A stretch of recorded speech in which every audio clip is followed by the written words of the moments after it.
Hi everybody, welcome back to Arma 3 and welcome to the Spearhead 1944C DLC, which just came out yesterday as of the recording of this video. And in this video I wanted to talk about your single player options with this game, because it could be that maybe you're new to Arma, but the World War II scenarios have made you thought, oh, I fancy getting into this. Or it could be that you're a lapsed Arma 3 player and you're coming back and you prefer to play sort of single player lone wolf stuff. Or I guess what I'm really trying to say is offline gameplay, where maybe you do play with AI teammates, but you're not that keen on joining servers that are full of other players. You just want to kind of do your own thing. So what I'm playing here, this is the Combat Patrol game mode, which is pretty cool. And we're going to go through the kind of vanilla options, and then we're going to go through the sort of mods options that are available, because there's loads of them available already, even though this game hasn't been out very long at all. So in this particular game mode, which is Combat Patrol, you spawn in, and when the game starts you choose where you want to spawn, and then you're just given a task to do with your squad. And they're normally fairly simple things, depending on the difficulty level you've set. You've got to do whatever you've got to do, and you exfiltrate, and that's it, and you're done, which is really, really cool. But let's come out of here, and let's show you some of the other stuff that's available. So let's come out of here. Okay, so if you want to go single player, what's in the vanilla part of the game is you have your showcases first. Now we've got our US Army and our Wehrmacht, so German Army showcases. So these really aren't like game modes. These are just kind of demos where you spawn in and you can have a wander around and you can have a look at some tanks and some aircraft. You can fire a few guns. They're done very well and they're very nice, but you're not really playing anything. You're just having a look around. You have got, and I'm probably going to say this wrong, but you have got the Zaalsnats.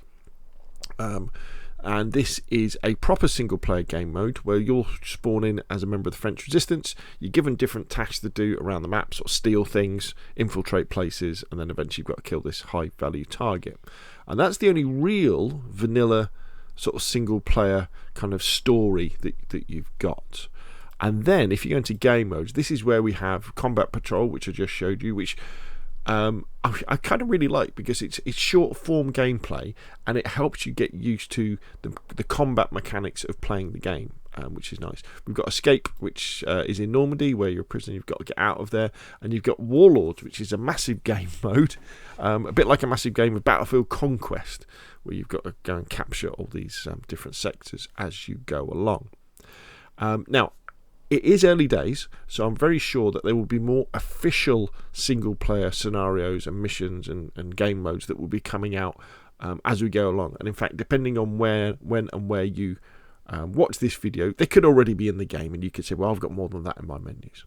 I'd also say, remember, you can also play all of the kind of the co-op stuff that's included in the game. Operation Cobra, you can play that single player as well.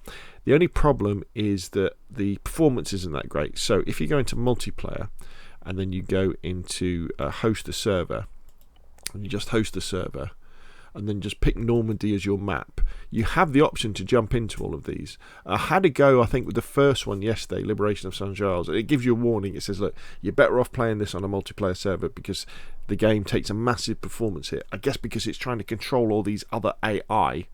And so where normally I would get sort of 60 frames a second, I was getting like 20 to 15 frames a second, so just chugging along. However, it might be worth doing it just to give you a little taste, to dip your toe into the waters of these big, massive cooperative game modes, so that then you will be encouraged to actually go and play proper co-op multiplayer on multiplayer servers, because it's very easy to jump into them. Also, I have to say as well, remember the kind of hidden thing that you have, I always think in Arma when you're new, is the editor. So the editor is simply where you jump into the map and then you can just spawn in your own units, enemy ones, friendly ones, and have fun. Just like, it's like a big toy box. I mean, it is the sandbox that is Arma 3, isn't it? But that's there as well, so that's very, very cool to play. Okay, so that's kind of the vanilla stuff that's in the game at the moment, but already a day after the official release, there's loads of other stuff as well. So one of the highlights is probably going to be Normandy Overrun. So again, you go to Steam. I put links to all this in the description below the video. You can subscribe to it, and this gives you a zombie mode. Again, it's meant to be sort of co-op, sort of 2 players upwards, but you can play it single player, where you spawn in on the map. You're an infantry squad, and you have to clear the various towns and villages on the map of zombie infections and gradually reclaim the map. And there's a whole kind of economic system in it as well. It's a long campaign to do, but it looks lots of fun when I played it last night. Very difficult actually though, because you had to headshot the zombies. And if you play single player, and again you do it by the host server route that I kind of just showed you there, make sure you've got simple single player cheat menu. Make sure you've got, say, something like SOG AI. That seems to be working quite well, so you can spawn in teammates to work with you, maybe even spawn in some different weapons as well, and have fun killing zombies in World War II. We've already got liberation game modes.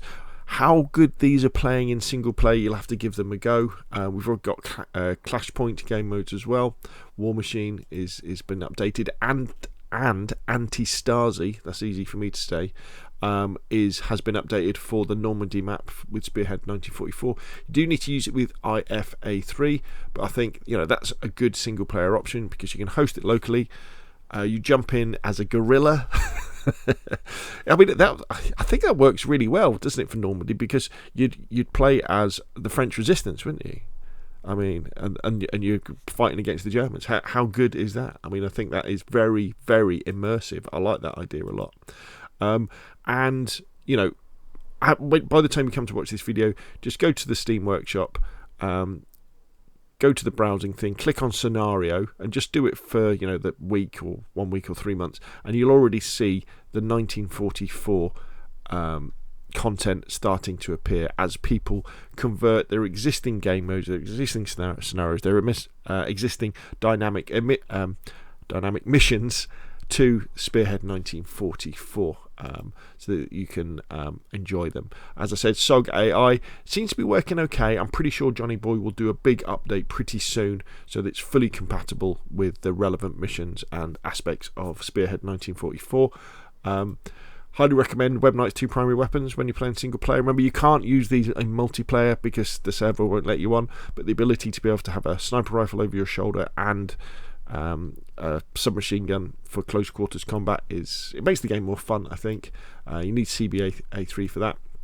And as I say, I always think if you're playing single player Arma 3, have simple single player cheat menu, so that if you do get into situations where the game mode or the scenario is clearly designed for multiplayer and you can't really do it in single player, there's nothing wrong with whacking on invincibility or spawning in some more squad mates or spawning in some better weapons, and then you can crack on with it doing that way.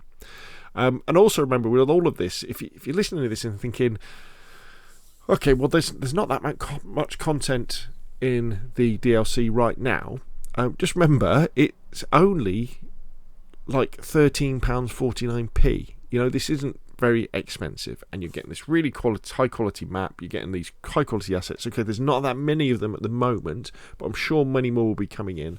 And with mods like IFA3, you can use all the stuff from there. And there's Faces of War as well, that has got loads of World War II stuff in. And I, for one, am very, very excited to see what the community will come up with, because for me, even with Prairie Fire, the Vietnam CDLC, for me is probably